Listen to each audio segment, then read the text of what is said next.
I like it. I... No, actually, I don't like it. I love it. It suits you. I agree. I feel revitalized. I feel like candy. I know that sounds like dirty in some way, but I don't mean it like that. I feel light. That makes sense. You know what? I actually always thought that about you.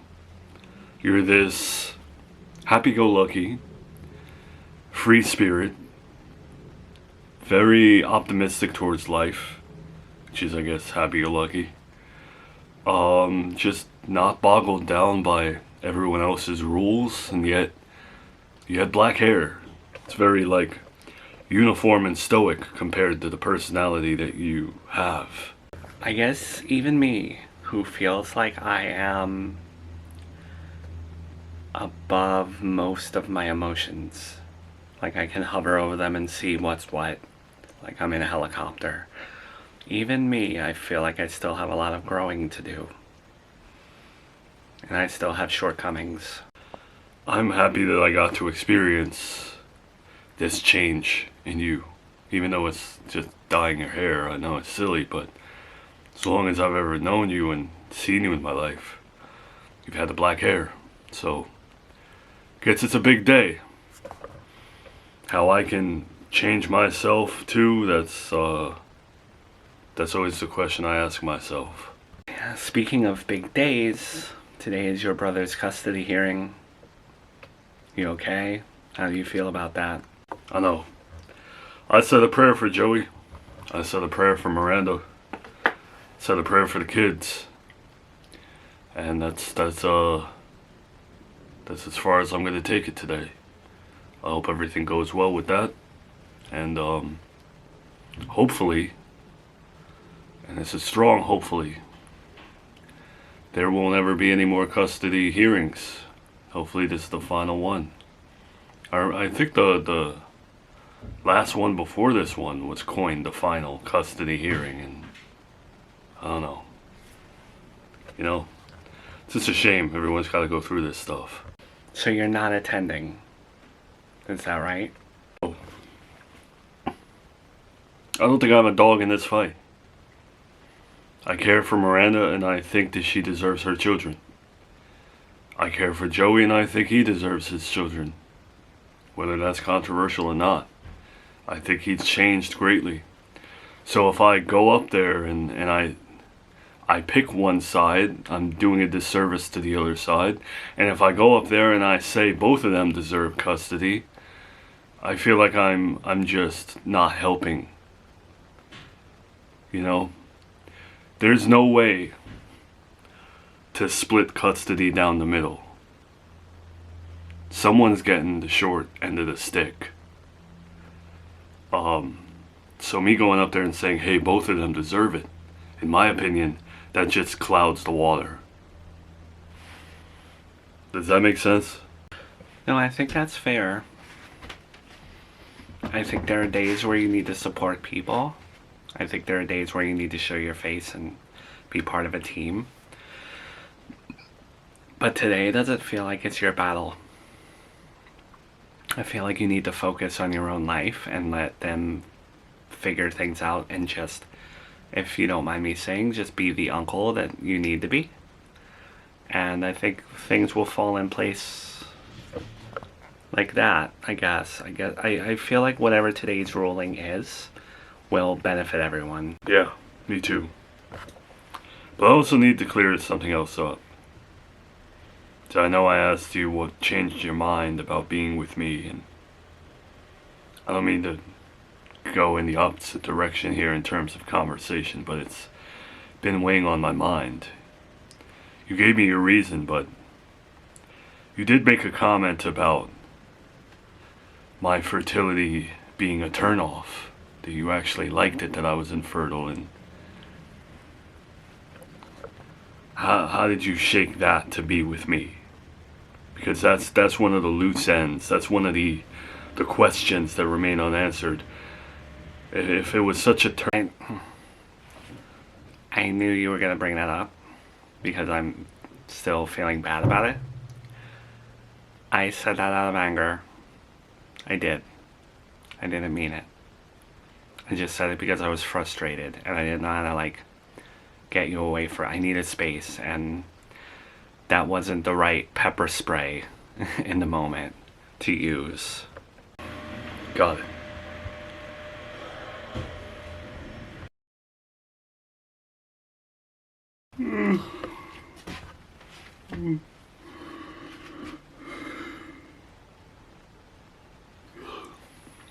Hey, babe. I think I'm gonna run out and get some coffee. Babe? Melissa?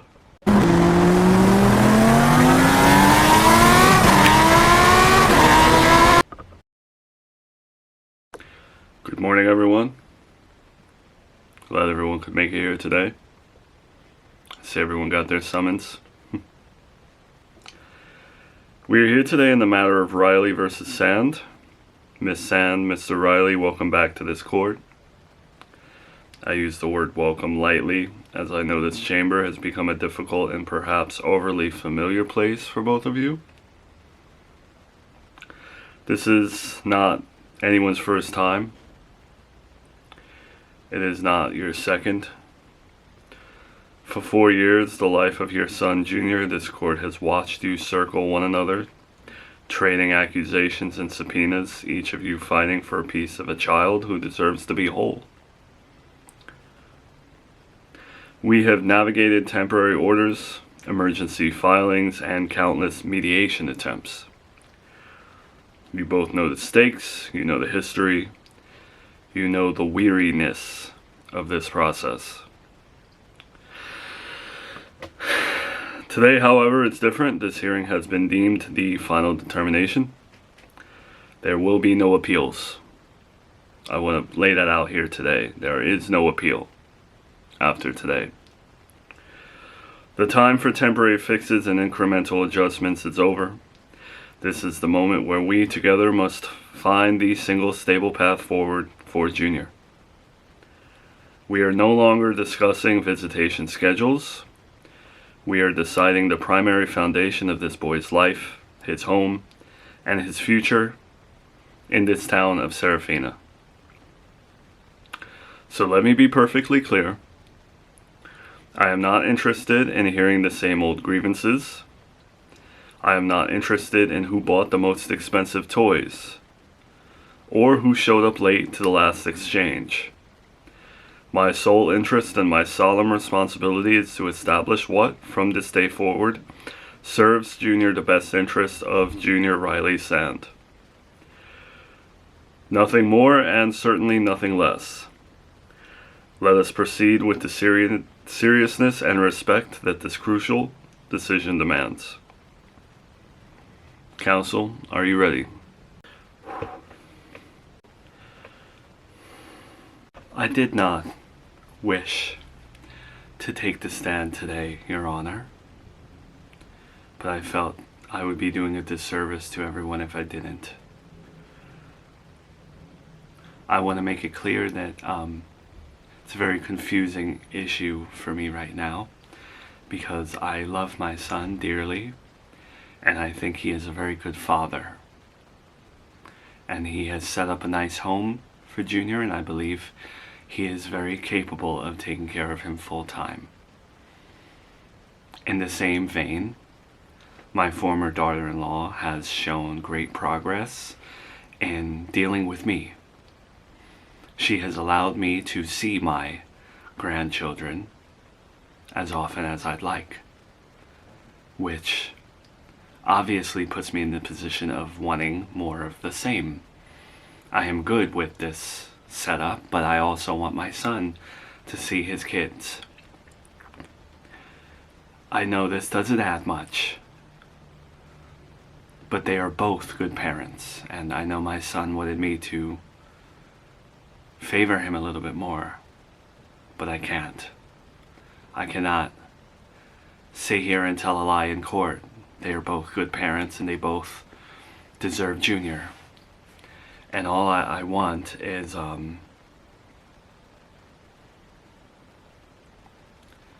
All I want is to be able to continue to see my grandkids. That is it. Thank you, Your Honor. I have paid my debt to society.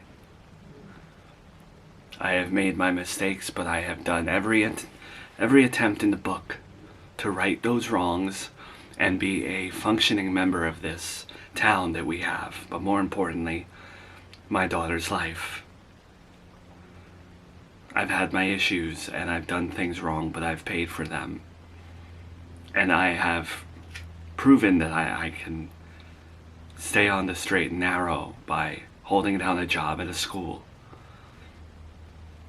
I have a plethora today. I have a list of recommendations from people vouching for me, sticking up for me. I didn't come here today to disparage my daughter or disparage her ex-husband. I came here today to finally see her in person and tell her to please let me see Junior. Let me see Charlotte. I am sorry. I am truly sorry for what I've done. Your Honor, I don't mean to be out of line here in speaking to my daughter. Please just afford me one more minute. I will be around my grandkids with you supervising me. I will do whatever it takes to just have normal holidays again and for us to be a family. That is all I'm asking. Under any other circumstance, I would not deem your issues, Kristen, to be relevant in this matter between Miranda and Joey, but I would like to unveil the driving force behind why, Miranda, you restrict your mother from seeing her grandchildren. Just curious, as someone who is trying to decide custody for Junior here today, what your motives are in that. Your Honor, I know it may seem harsh from where everyone else sits that I restrict the mother who raised me from seeing her grandkids, but the things that she did in the past have struck a chord with me, and I'm a very paranoid person when it comes to my children. I know that comes off negative as well, but I live in a constant state of fear that someone is out to steal my kids, because it has happened before. And my mother broke a big layer of trust there, which makes it very difficult for me to forgive and forget when I am trying to do that with everyone. But I'm hurt. I'm hurt by her actions. That is the motive behind why I restrict her from seeing her grandchildren. I see it as nothing but problematic. If I were to let her back into my life, I am trying to avoid all types of drama when it comes to people and my kids. That is the only reason here. Okay, noted. I would like to call Joey now to the stand. And that's my statement. That's my statement. I've laid out what Miranda hid from me in 2017. And that I knew all along that she had these issues and I still dealt with it. I don't think that she's stable to watch my son. I think that I've made more progress than she has in terms of being a stable individual. You know, I've turned my life around. I just got acquitted of everything that I was accused of, and I had to deal with that. I still have broken bones to this day. Meanwhile, I still love my ex-wife. I know that's hard for her to hear, but I don't want to see her suffer. The thing is, I don't believe that she's stable-minded. Look at her actions in the way that, leaving town without telling anyone, the secret medication that she's on, the issues that she's had, the way she restricts her mom. Like, I would never do that to my mother. I'm about family. I want my children to know their grandparents, you know? I've suffered a lot of injustices, and I feel like a lot of them have been her fault. I worry about my children's upbringing, but I also worry about, like, their schooling. That's another issue. Junior needs a lot of services, and she doesn't believe in that or something, even though she's so progressive. My son needs speech therapy, OTP, ABA therapy. He needs all this stuff, and she doesn't put him in any of that. And I would do that. I think I'm well suited and well minded and intelligent enough to go about all this stuff on my own too. And you brought this up to her. What was her reaction, in your opinion, when you brought up the schooling issue? How did she react? She was just very dismissive. Very dismissive, and it's very concerning on my end too.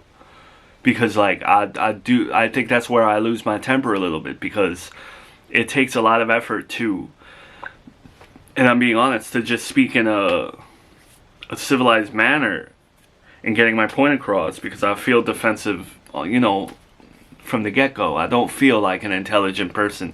So when I speak, a lot of the times, like, it's a struggle for me to get my ideas out. So when I come to her and I try to be educated enough to, like, translate what I'm thinking about my kid, she comes back with, like, this dismissive attitude, and it upsets me because it's my son, and I can't do anything legally about it because I don't have a custody order.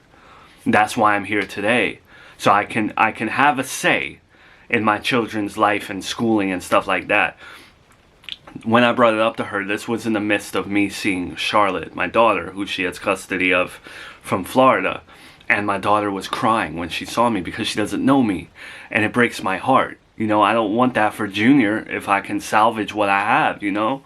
So yeah, I think I'll stop there.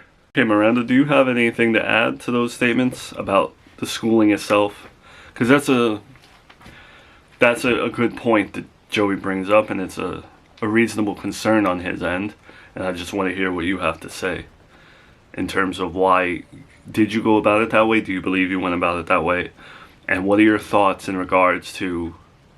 Because I have Junior's file here, and it is clear he does need a lot of services, and he's not getting them. Okay. I do not believe that I was dismissive, although it may come off that way. It's just difficult for me to talk to Joey a lot of the times because of our history. So if I ever come off as dismissive, it may be because of that. It's very hard to have a conversation with him without a lot of emotion. Sorry, I just have a little bit of anxiety.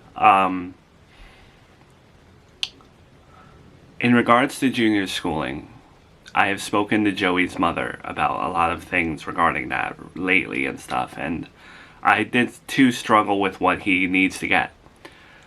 From what I've been told from Joey's mother, Joey was very behind. Non-verbal in the beginning.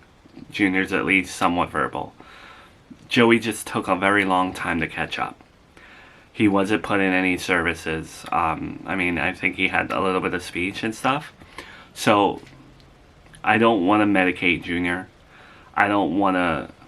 His schedule's hectic enough, which is why I didn't want to put him in ABA therapy.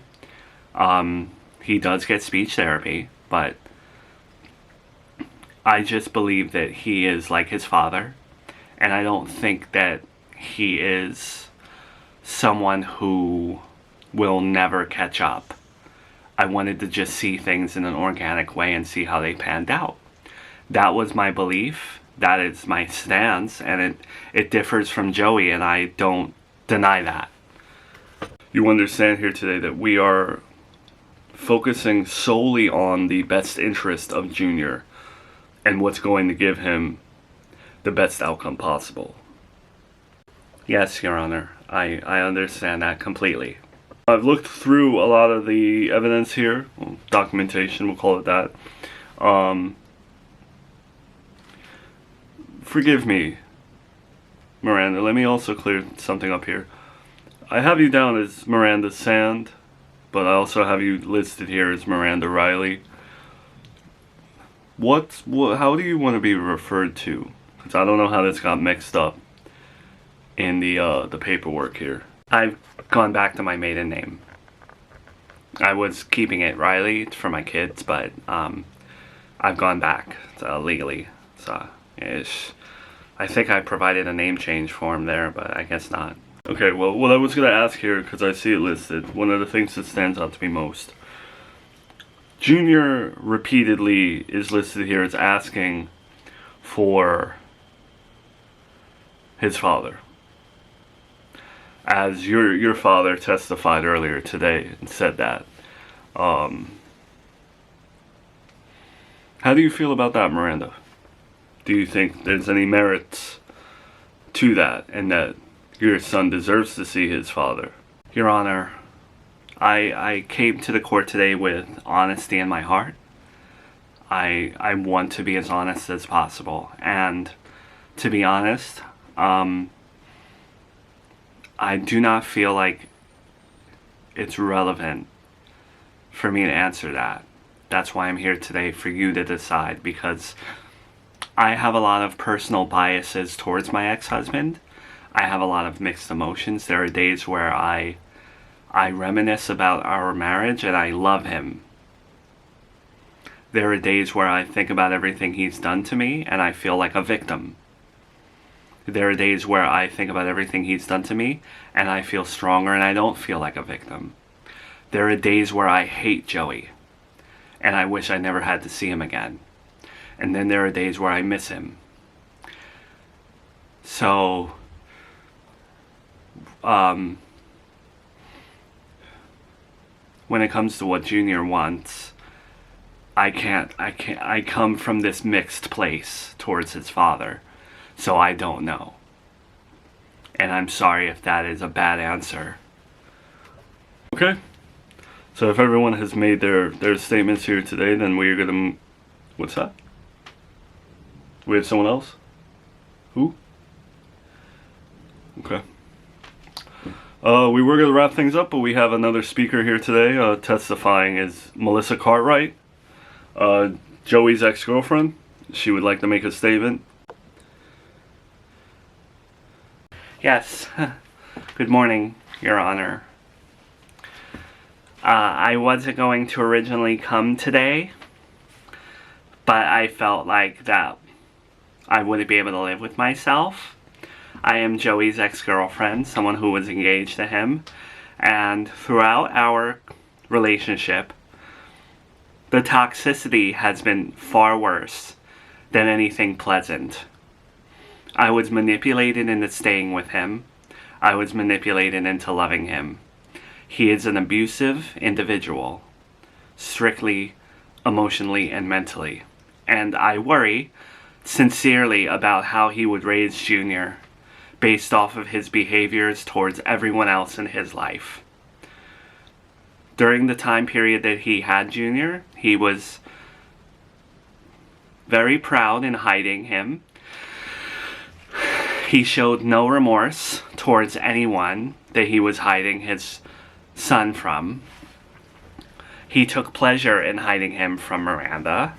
He made it very difficult for me and really made me feel bad if I were to bring up telling anyone. He is a recovering addict, and yet he still displays behaviors from someone who is using. Emotionally, he destroyed me, and those behaviors should be nowhere near his children. And I want to make it clear that I was the one that broke up with him. And I have been the one to distance myself from him. But just this week, he has been stalking me. He followed me into a department store, which I have obtained the security footage from. He has stood outside my building, which I have security footage from. I have voicemails, text messages, and transcripts of all the hateful things that he has said to me. I have video camera footage from his apartment from all of the instances that I have just spoken about. He is unfit to be a father. He wants nothing but to cause people pain. And I cannot stand him. And I am coming here today in an effort to have him leave me alone. Maybe me saying all of this in a courtroom at a very important hearing of his life will show him that I'm finally over him. You bitch! Remove him. Remove him right now. Your Honor, I didn't...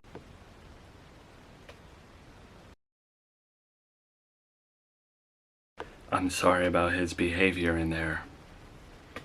But even with his behavior, I don't know how this is going to turn out. I know. The judge kind of seems like he's leaning in Joey's favor. I don't know where Melissa went. I mean, I appreciated her statement, but she dipped out real quick. I couldn't believe the things that she said about him in there. Yeah, I know. Fortunately, they all seem true. I guess whatever happens next, we'll just have to deal with it. Make the best of it. Because as you said, there are no appeals. This is it, so... just hope everyone gets what they want. Alright, everyone, it's been 2 hours. I'm assuming everyone's temper and behavior has come down to a reasonable level by now. I have prepared statements to deliver my decision. Mr. Riley, your display of temper previously, that raw, unrestrained vitriol, is precisely the kind of conduct this court has been trying to protect your son, Junior, from witnessing. It is not an isolated incident. It's apparent that it's a pattern. It is the core reason we are here today. It speaks volumes, and it speaks louder than any prepared statement your counsel could have offered. The decision. The testimony of Miss Cartwright, while painful and difficult to hear, established a clear history of instability, financial coercion, and an alarming inability to prioritize the emotional safety of those around you. We have spent years attempting to mitigate that influence on Junior, and we are done attempting. Therefore, the court finds that the plaintiff, Joseph Riley, presents a consistent and compelling risk to the best interest of the minor child, effective immediately. Mr. Riley is hereby stripped of all custodial rights and privileges. You shall have 0 custody, 0 visitation, and 0 contact with Junior Riley, until such time as you can demonstrate to the satisfaction of this court a fundamental, documented, and sustained change in behavior and mental health, which you have not provided today. Sole physical and legal custody of the minor child is hereby awarded to the defendant, Miss Miranda Sand. The decision is final. Oh my God, yes. Now, we come to the point that requires attention. This court has an obligation to Junior that extends beyond the biological parents.